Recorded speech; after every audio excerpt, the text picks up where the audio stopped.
Hi. So someone also told me about Kabbalah and how Kabbalah is tied to witchcraft. And yes, and I read about Kabbalah and how Kabbalah also has transgender and transhumanism like elements and stuff in it, which is not surprising at all. See, all these things are connected. All these things are connected to each other. And when you find that out, you realize that like a lot of things are, and this is part of a big, darker, deeper agenda. I like to call it the Witchcraft Agenda. Now, I think I covered almost all I could have about witchcraft, so I'm not going to cover that much more. But I did find this, and I think this is kind of interesting. Goetia is a type of European sorcery often referred to as witchcraft that has been transmitted through grimoires, books containing instructions for performing magical practices. The term Goetia finds its origins in the Greek word goes, which originally denoted diviners, magicians, healers, and seers. Initially, it held a connotation of low magic, implying fraudulent or deceptive magia as opposed to the theurgy, which was regarded as divine magic. Grimoires, also known as books of spells or spellbooks, serve as instructional manuals for various magical endeavors.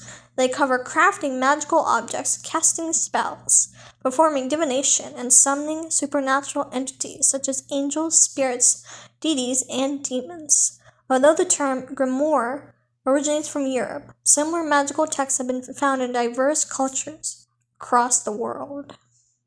So, what is theurgy, or theurgia, also known as divine magic, is one of two major branches of the magical arts, the other being practical magic or thaumaturgy. Theurgy describes the ritual practices associated with the invocation or evocation of the presence of one or more deities, especially with the goal of achieving henosis, uniting with the divine, and perfecting oneself. So there is theurgy, which is the divine magic, and goetia, which is this darker, like lower magic, right? These two types of witchcraft.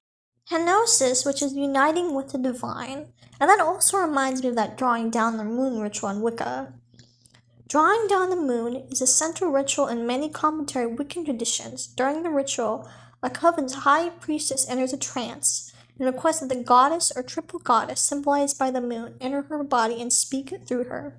The high priestess may be aided by the high priest, who invokes the spirit of the goddess. During her trance, the goddess is supposed to speak through the high priestess.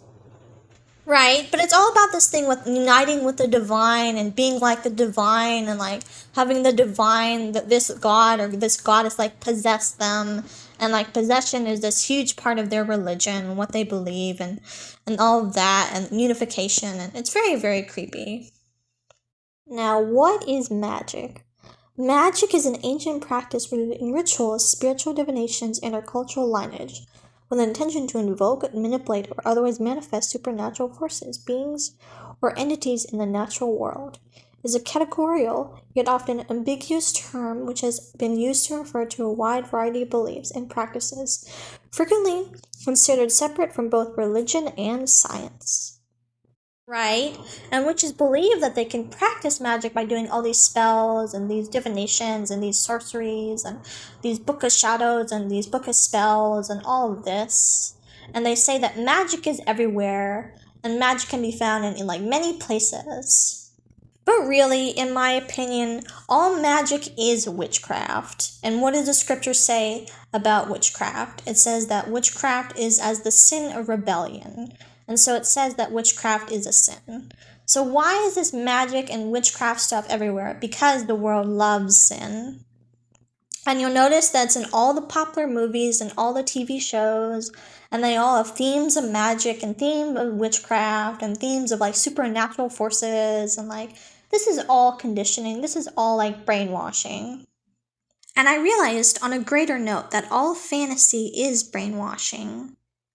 Because at the time of the end, all the people will think that fantasy is real, and they will lose touch with reality, and they will all start believing fantasy. So this is all conditioning for what is going to happen.